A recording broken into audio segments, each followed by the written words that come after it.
Hello，大家好，我係文天。今季 SP 貂蟬、SP 周瑜同埋曹操嘅 T0組合喺季初壓過黃馬槍，成為 PVP 最佳隊伍。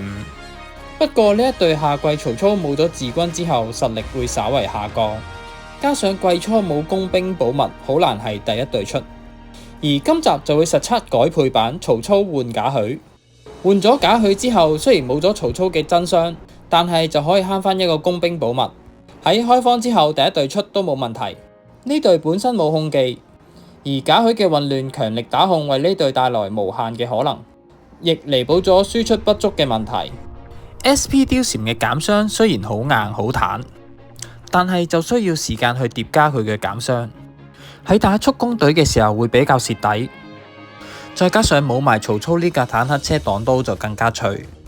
咁所以我就用上咗虎輯減傷，再加埋潛龍陣本身嘅減傷，令呢隊前期都有一定嘅坦度。換咗賈詡之後，呢一隊依然有 T0嘅水準，不過就要拆咗富貴嚟玩。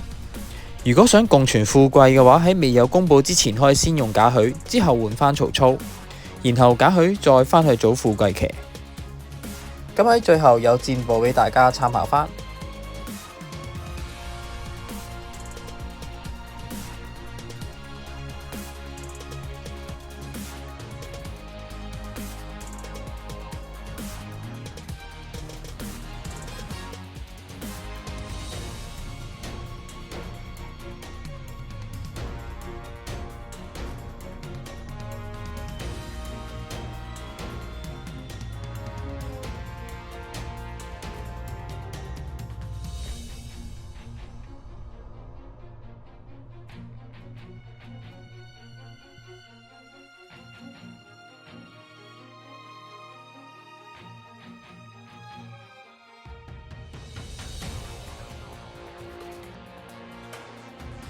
今集暫時分享到呢一度，多謝大家支持，下集見。